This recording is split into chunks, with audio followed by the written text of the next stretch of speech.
Are you looking for a new whiskey adventure? Then climb in and buckle up. Get ready for one hell of a ride on the Whiskey Trip podcast with your host, Big Chief.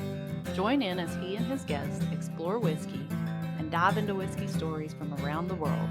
Now here's your host, Big Chief. Folks, you know, here on the Whiskey Trip, we celebrate more than just the pour in our glass. We celebrate heritage, tradition, and the stories that make this country what it is. That's why I'm proud to tell you about our friends at the Heritage Flag Company. These aren't just flags, they're handcrafted works of art built from whiskey and bourbon barrels that once held the spirit we all love. Every cut, every nail, every burn mark tells a story of patience and craftsmanship. Just like the whiskey we sip, these flags are bold, timeless, and full of character. Whether you hang one in your home bar, your man cave, or gift it to a veteran or first responder, a heritage flag isn't just decor. It's a statement. It says you believe in freedom, tradition, and the legacy we pass down. So saddle up, whiskey family, and head over to theheritageflag.com. Use code WhiskeyTrip10 at checkout for 10% off your order. Let them know Big Chief sent you. Because just like your favorite pour, the Heritage Flag Company is made to be shared, honored, and remembered. Now let's get on to the show. Hey, it's old Big Chief from the Whiskey Trip, and yeah, you taking another ride with me, baby. And I'm here in Jasper, Georgia at SharpTop Distilling, and I got Randy Stamey. Did I say that right, Randy? That's right. And you know, I wanted to start 2026 out, listeners, with a true craft distillery, and it don't get no more craft than this. You can see that steel behind us. Randy, what kind of steel is that? Oh, that's a 50-gallon from North Georgia Steel Company. And that's what you guys are running whiskey on. That's it. So this is it don't get no more craft than this right here. No, we try to keep everything very traditional. You got to make a lot of runs out of that joker to make some whiskey. Yeah, it takes several runs to fill a barrel. And you guys are using 55-gallon barrels from here in Georgia. Yep. Georgia Heartwood. Yep. It's, I forgot the name of the cooperage, right? Gainesville Cooperage, yep. Sure is. That's what I'm here for, Randy. I'll keep you. Yeah, I appreciate it. I was paying attention. Can you tell I was paying attention? Yeah, I appreciate that. So we got some whiskey in front of us, and you actually start me out with your White Dog, or some people would call it moonshine. What's this first one you got for me right That's here? just 100% corn whiskey. The oldest recipe in the book. This is it. Just not the oldest recipe in the book. Well, for moonshiners around here. For moonshiners, it just was corn. Yeah, that's the traditional go-to. Man, it's got a good nose on it. I like that hot buttered popcorn. And between you and I don't eat popcorn. That might sound weird. Do you eat popcorn? Not a whole lot. When I was growing up, we were really, really poor. I don't think people can imagine how poor we really truly were. And my mom would pop popcorn without salts, without butter or anything on it, just plain old nasty popcorn. And she'd pop a lot of it in a skillet. We didn't have no popcorn machine or anything. And she'd put it in bags, and then she would make up powdered milk. And you'd have to put about 5 pounds of sugar on it to make it taste good. But to this day, I cannot stand the smell of popcorn. It turned my stomach smelling it. We walked we went to Stone Mountain the other day, and we walked inside that place. And I told old Little Feather, I said, man, I don't know if I'm gonna be able to stomach this right here, because they were popping that popcorn in there. Oh yeah, and it makes me want to gag. It's disgusting. But this, man, I could smell that fermented corn and that whiskey. It takes me back to high school. I got a little crazy one night, and my stepfather took me to this farmer's place, and it had a big old silo that a tornado had ripped the silo top off, and it rained down in that silo, and they had corn in there for about 3 months in the Texas sun. And he said, get inside there and scoop that corn out. Now, what do you think that smelled like? Whew, I can't imagine. It fermented a little bit. I couldn't drink whiskey too much around that time. Yeah, I bet.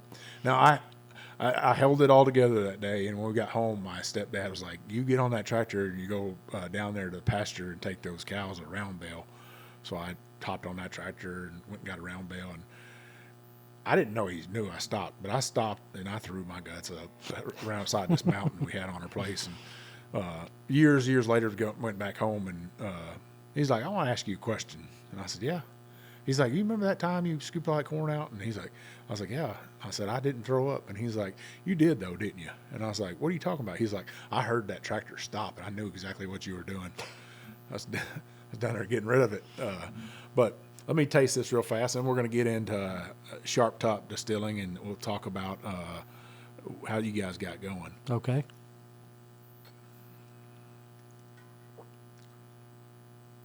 That's actually, what's the proof on that? 90. 90 proof. Mm-hmm. I had an old moonshiner one time told me, he's like, if you have moonshine over 100 proof, he's like, it ain't no good. He said, you get up at around 140, he said it make a man go blind, and they started acting crazy. He said, if you proof it down with this good limestone water we got around here in the mountains of Kentucky, he said, it's just perfect. Oh, yeah. 100 proof.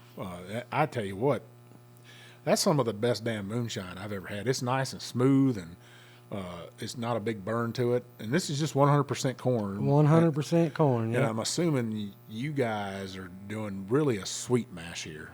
Yeah, we get our corn from Ranger. There's a guy up there that grinds it for us, and we order it as we need it. We don't stock any of it here, and so we get it fresh ground and then mash it in. I thought you were going to say, we get our corn from Tractor Supply. No.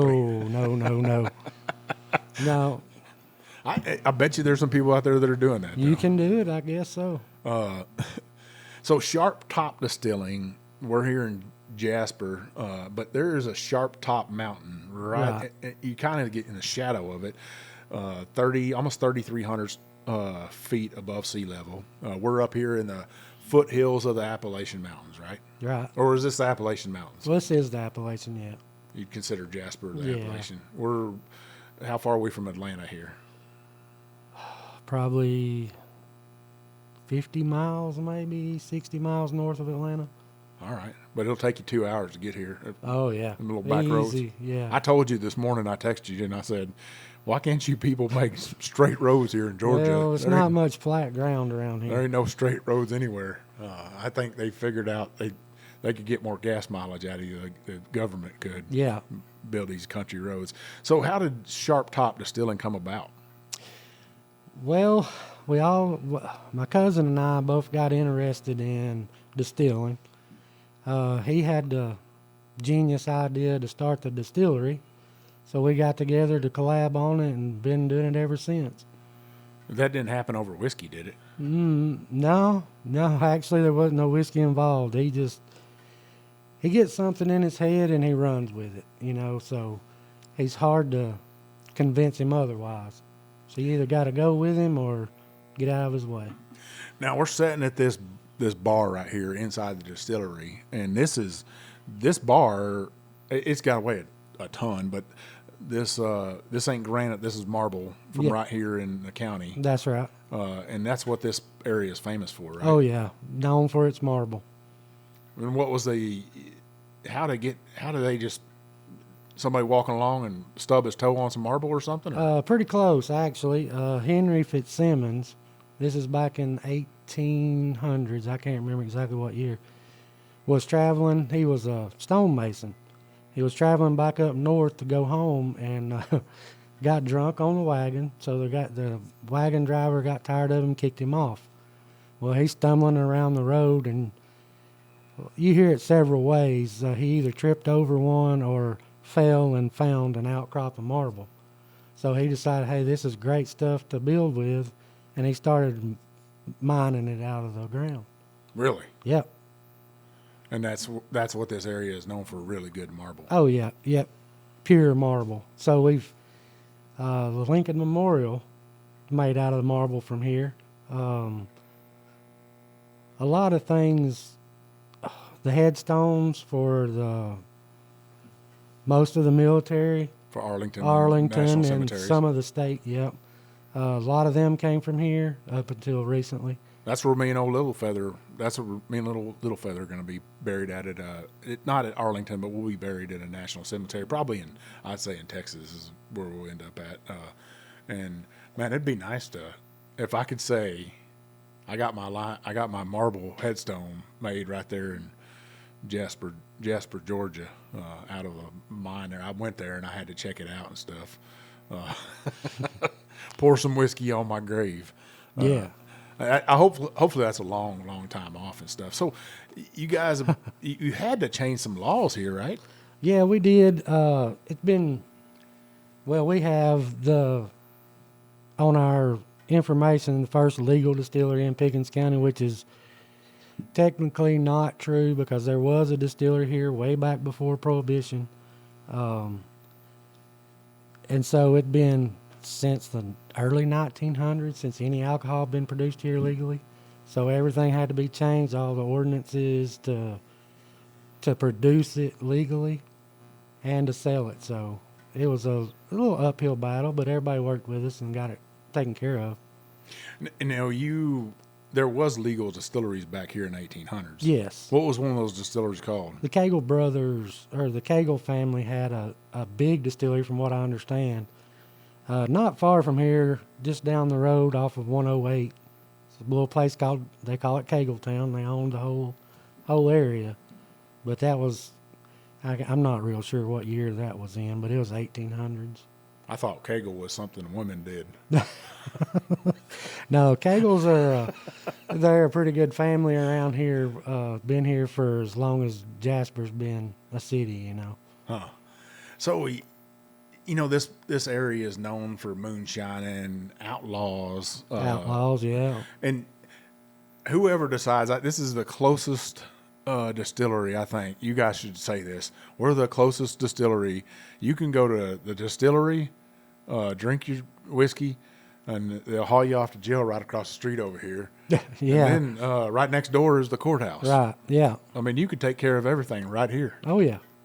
Is that, have you did that before? No. No. No. Those days are long gone. Long gone. So you're the distiller here. And does your family have any history in distilling? Not really. Some, renegades here and there, but nothing. It's not like in our DNA or anything. You just said, man, I'm going to make me some whiskey. Was very interested in it. Not a huge drinker, but I do enjoy it. Taking raw grains and going through the whole process of coming out. I do enjoy the outcome, but mainly just for the craft is why I do it. Yeah, I think anybody, the craft, like you said, you're getting to make something and put something in a bottle, and really it has your name on it. And you can be proud when you go out in town and you see a bar have it or a store. Oh, have yeah, it. yeah. It makes you proud to see it. Now, this next expression right here, what's this next expression you got for me? That's our Conahaney Lodge aged whiskey. It's exactly the same thing you tried to start with, but barrel aged for at least 9 months in an old bourbon barrel. Really? So you can get to see the evolution of whiskey, as we call it, from the aging processes up to the multi-grain bourbons. And that's something to kind of keep the lights on. Right. What age is, you said, how old is this? 9 months? About 9 months, yeah. And then what proof is this? That was 90. 90 proof? This would almost be like a light whiskey almost to me. Oh, wait, no, that's 80 proof. Sorry. 80 proof. I was going to say, it's super. It's 80. It's 80. It is super light. So we had a lot of requests. All we could go by was the locals around here. They'd come in and say, hey, we look at this kind of whiskey, so that's what we started making. Or we'd like that's how we ended up with gin. People ask us about gin, so we made gin. So this is 100% corn. This is the same white dog that goes into this and ages in that barrel, used bourbon barrels. Right. And out comes your corn whiskey. And I would compare to this right here, folks. If you've drank mellow corn, which I know a lot of folks have, they're drinking this right here. This is. Yeah, it's very mellow, yeah. Have you had mellow corn before from Heaven Hill? No. Never? Nope. It'd almost be interesting to drink these side by side and see how they compare in a blind, and see how you guys stack up. Yeah. Against mellow corn, like Heaven Hill's. You know who Heaven Hill is. Oh yeah. They make a lot of whiskey, but they do make a 100% corn whiskey. So, It'd be nice for me. You don't see a whole lot of these. You're actually the second Georgia distillery that I've been to that is making a 100% corn whiskey. I like that. No malted barley in there? Nope. And what kind of yeast are you using? We use the distiller's yeast, like a Red Star. Mm-hmm. Now, we have used bread yeast, and we've experimented with a lot, but distiller's yeast is what we use the most. So how long is it? Because that still right there, it's taking you a month of Sundays to make a barrel of whiskey. Oh, yeah. How long would it take you to make a 53-gallon barrel? It'd take right at 10 runs.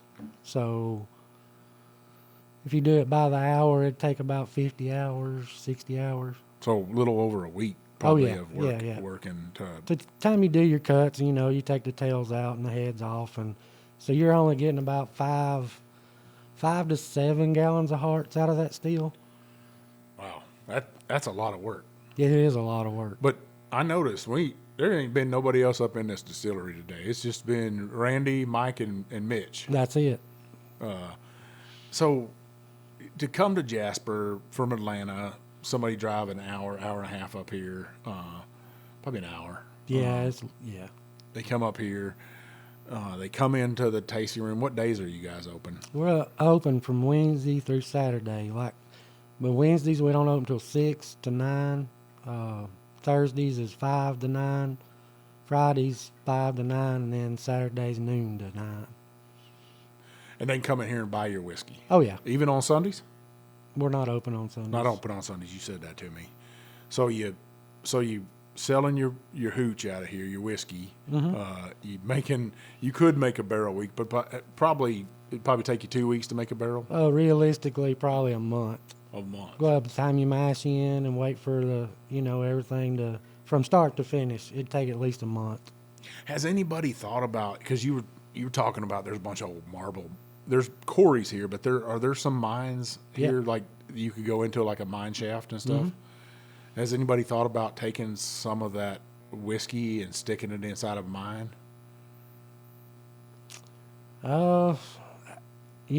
They used to make whiskey in the mines, but I don't know if anybody's ever tried to store any there. I seen that gerbil up there spinning them wheels. You're like, man, that's a damn good idea.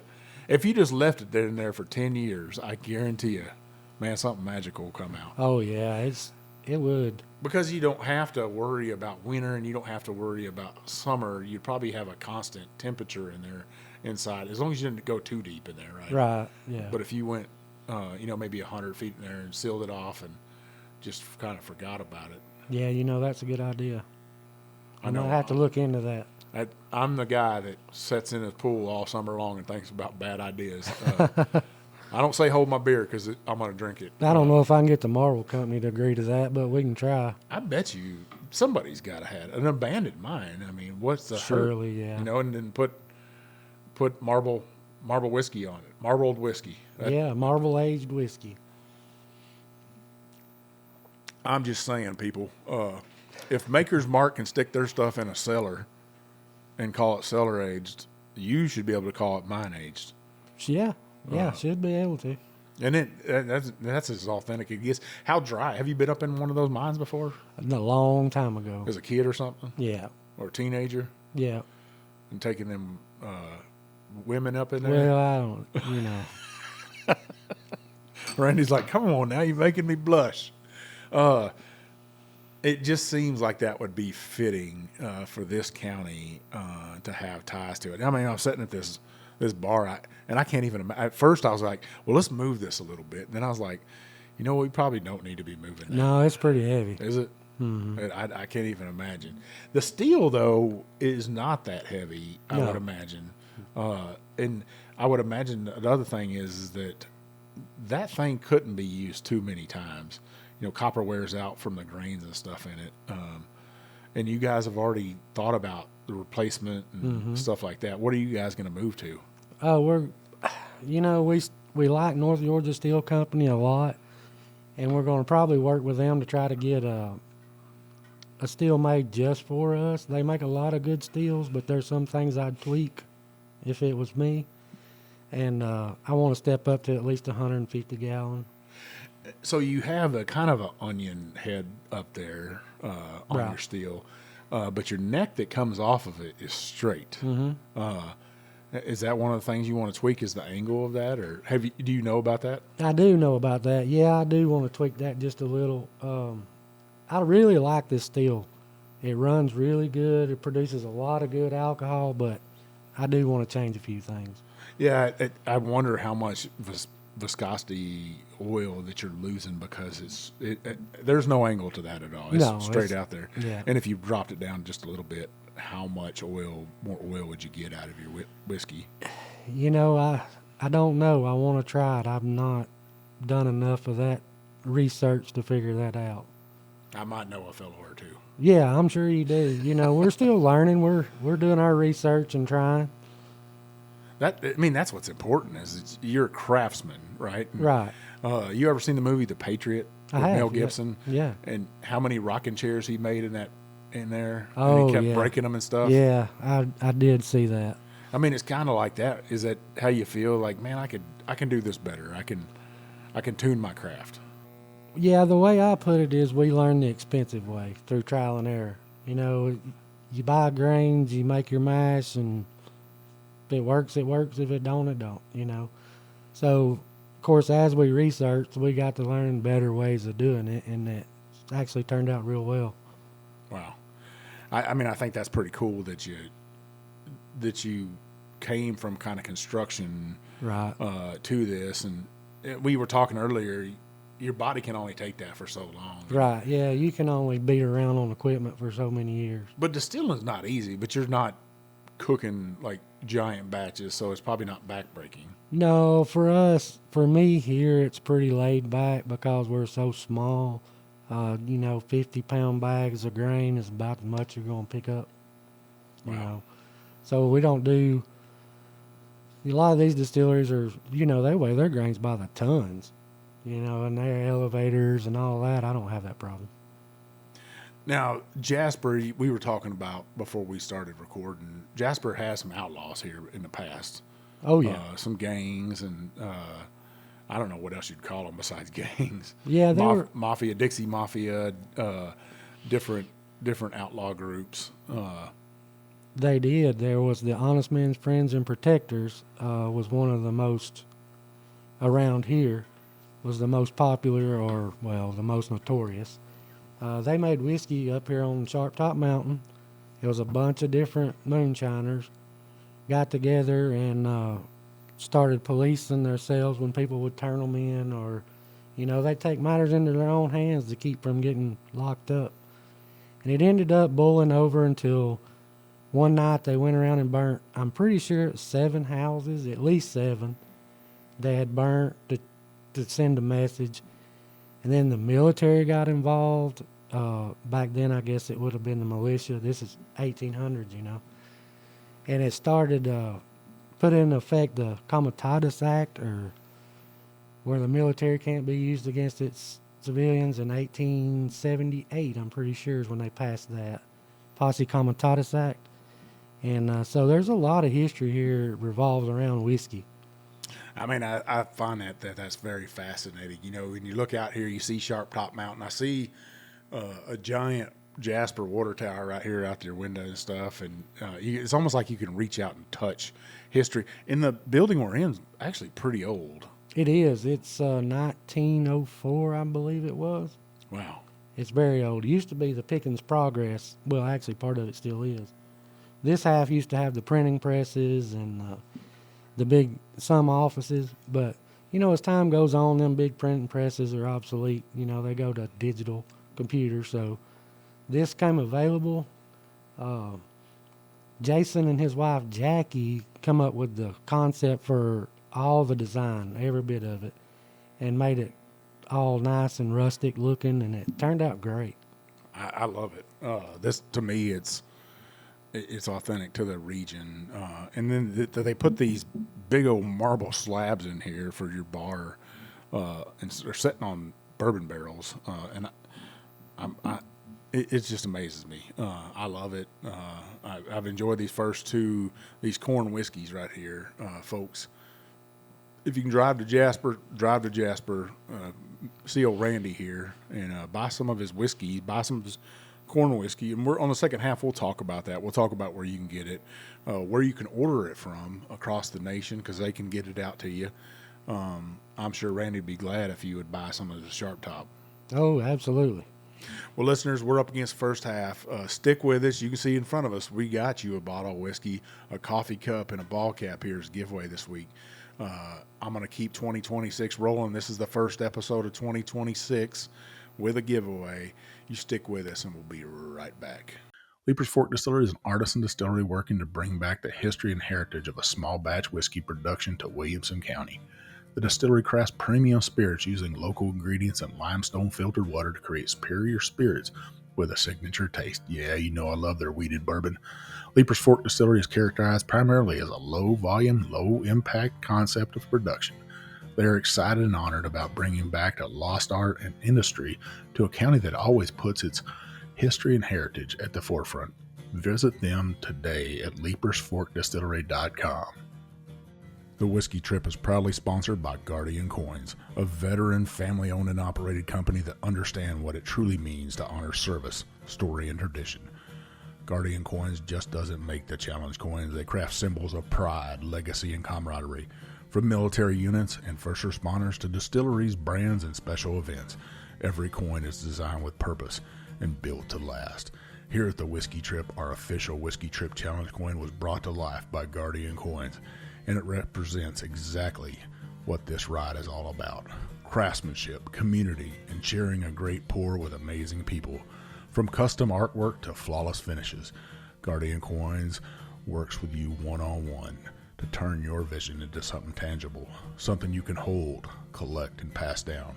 So if you're looking to create a coin that tells your story, whether it's from your unit, your brand, or your next big milestone, trust the folks who know how much that story matters.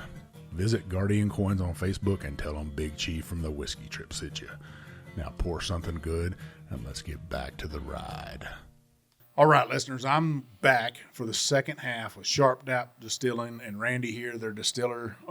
You don't consider yourself a master yet? No. Just an old country boy that's making some whiskey. That's right. On the second half, you got me two of your bourbons here. What's this first whiskey right here we got? That's a 21% rye bourbon. Any malted barley in this? Yes, 14%. 14, 21, and... Well, it's the math. 64% corn, 21% rye, and then the rest is malted barley. Let me take your boots off. I guess so. I'd be the same way. Let me taste this joker right here. Now, how old is this right here? 4 years. This is 4 years old right here. Mm-hmm. Now, why is it called McLean's Cut? Well, Clark McLean was the sheriff around here back during the big times of moonshining and Prohibition days. Well, before Prohibition, but when moonshining was real popular here, everybody did it. Can't say for a fact, pretty sure he was involved in moonshining too, kind of on the side. And that was our lawless line, so we went with the sheriff. Wow. I mean, I'm really digging that. That's actually pretty damn good right there. And then it's a rye whiskey, a rye bourbon. And you're serving this at 100 proof. 100 proof, yeah. But not bottled in bond. Is there a reason for that? No. I mean, how long would it take you to distill it? I mean, you said a month. Oh, yeah. So we had to source our bourbon, of course, because we're pretty young. Mm-hmm. And to get a good aged bourbon, 4 or 5 years old, we're only 3 years old as a business. So we sourced our first few barrels of bourbon. I got barrels back here aging now. Got one that's actually, we pulled a sample of it. It's a year and a half now. Obviously, it's not considered bourbon yet, but it's on its way. So it needs to be at least 2 years, of course, to be bourbon. So we'll have ours before too long. Wow, I really, so your source stuff, and you don't want to tell me where you got that from. And I could probably figure it out with a mash bill though, if I look hard enough. I can figure out anything. It's not that hard. It's not a big deal. So the future is that you pulled some aged stuff out, and we'll sip on that in a couple minutes here.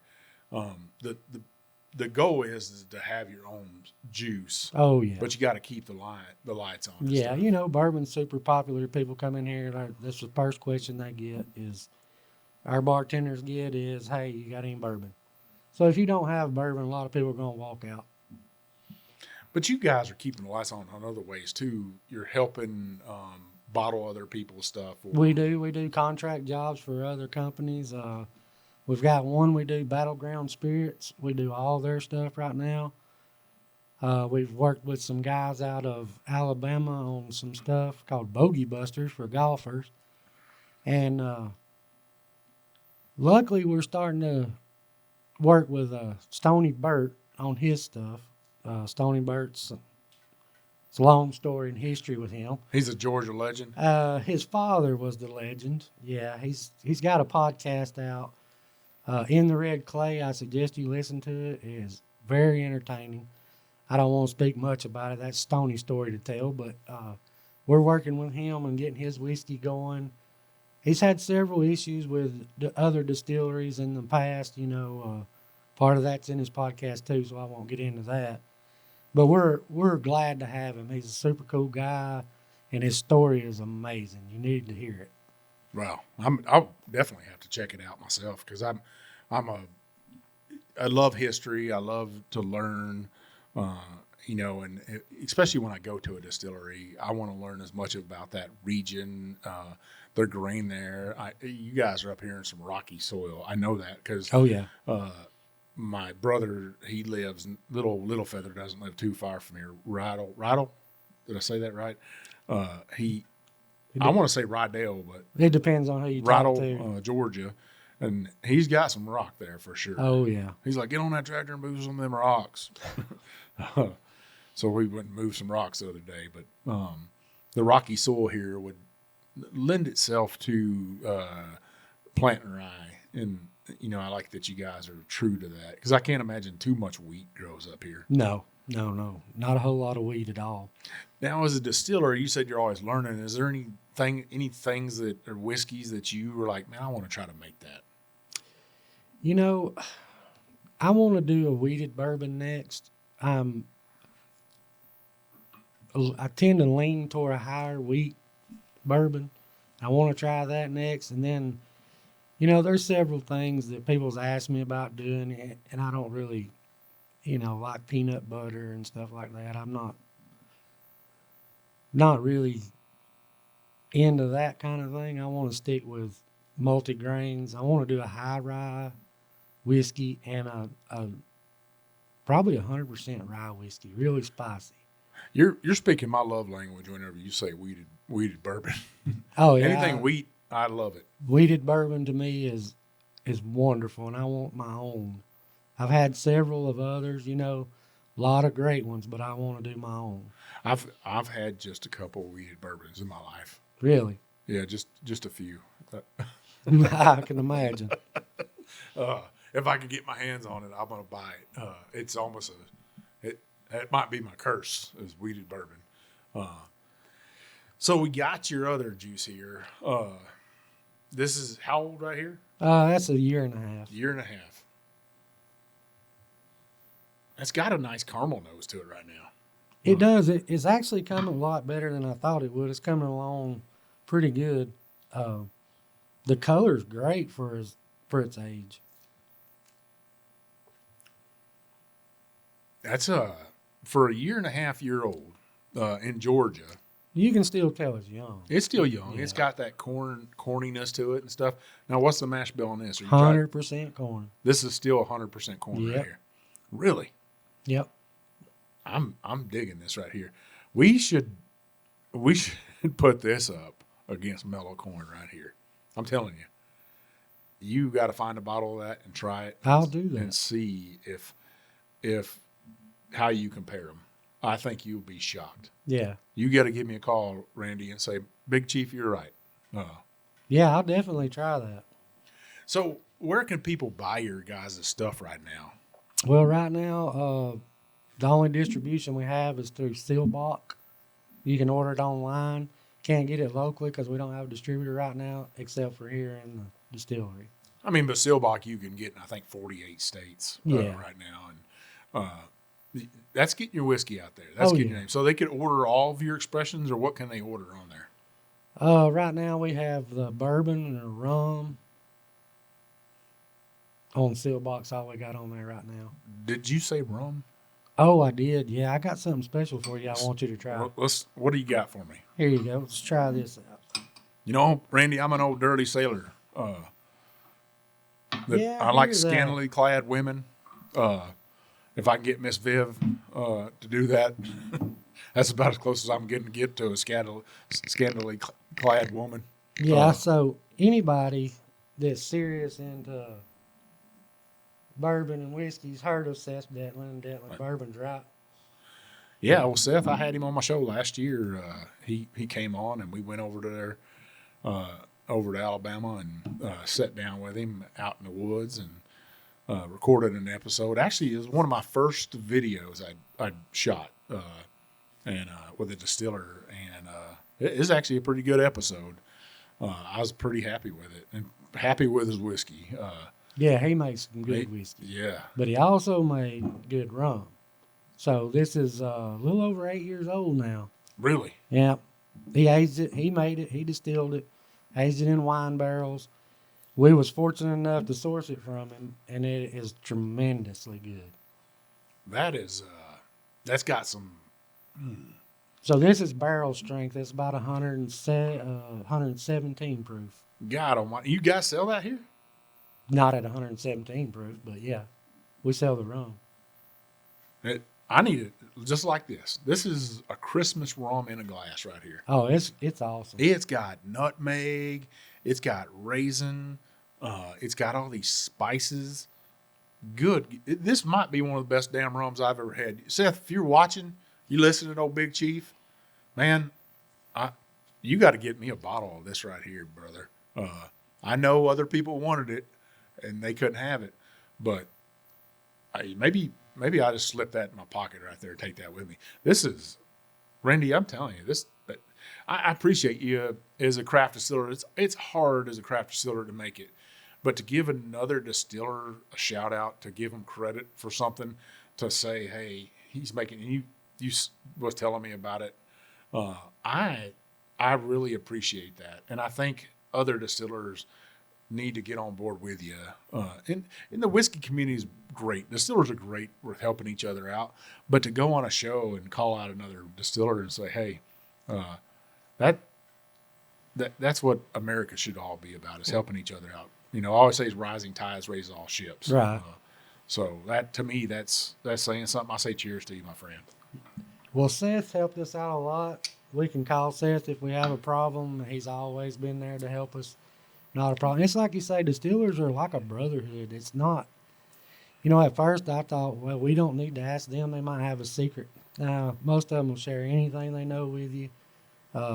Maybe not 100% of their mass bill or something like that, but as far as just general information, we've never had a problem.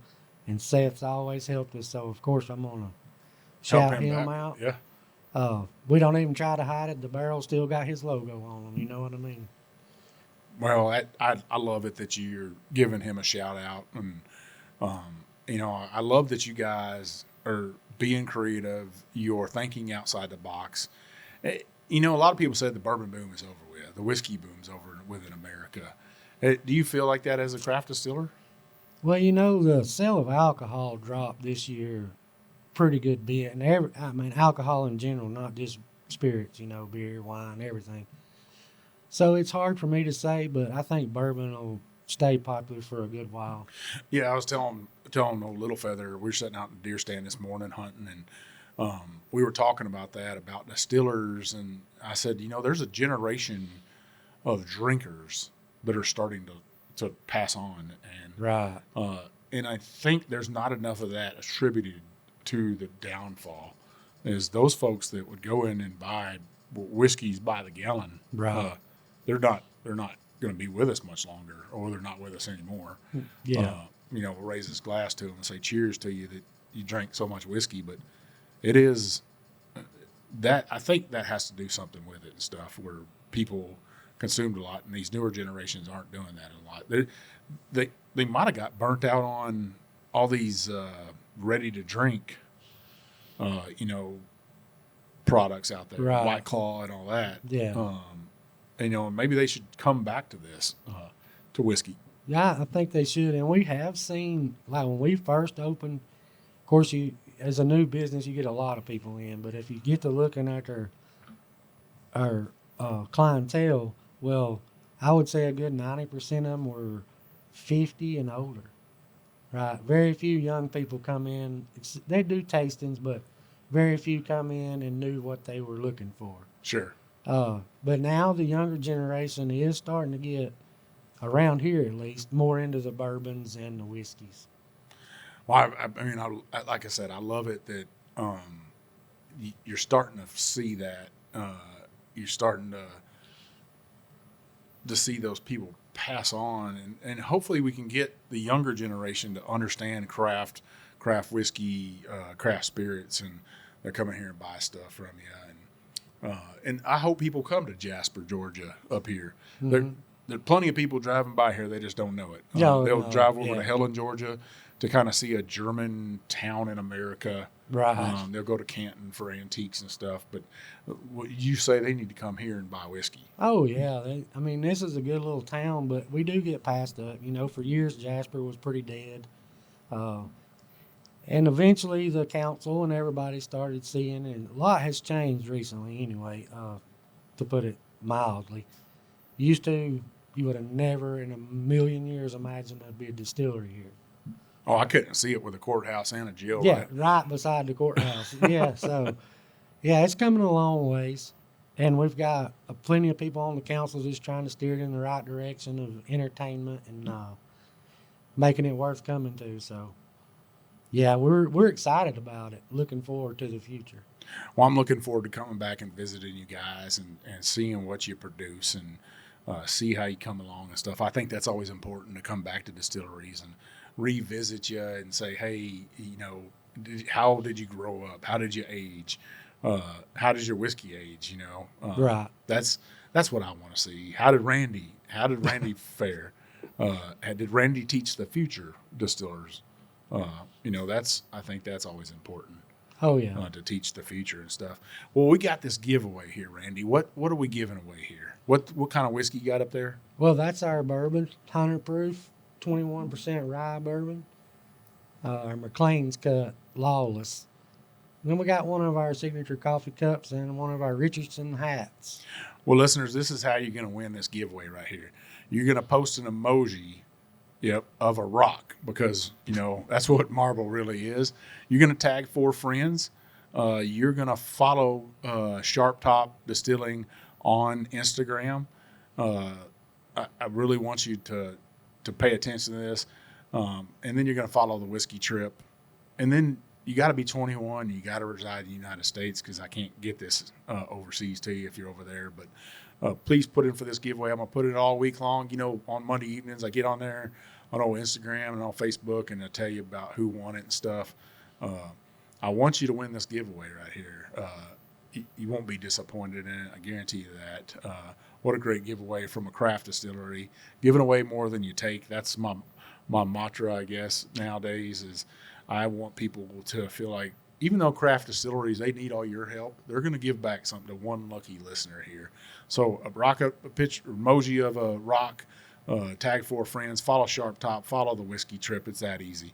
Now, I already told everybody, you guys can be found at SharpTop Distilling on Instagram and Facebook. Mm-hmm. Are you guys anywhere else on social media?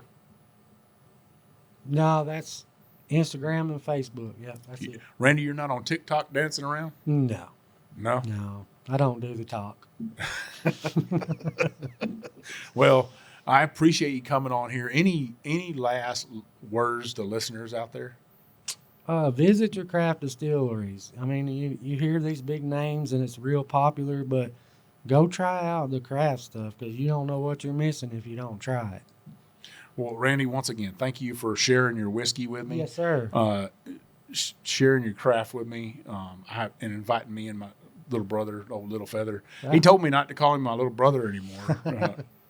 Baby brother. Baby brother. But he is. Would you say he's smaller than I am? Definitely smaller. Yeah.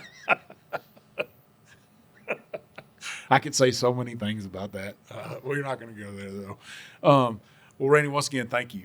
Listeners, you know where you can find old Big Chief. You can find me at The Whiskey Trip on TikTok, Instagram, Facebook, and now you can find me on YouTube. Hit that damn subscribe button. 2026 has got to be the year. We're going to get 1,000 subscribers some way, somehow.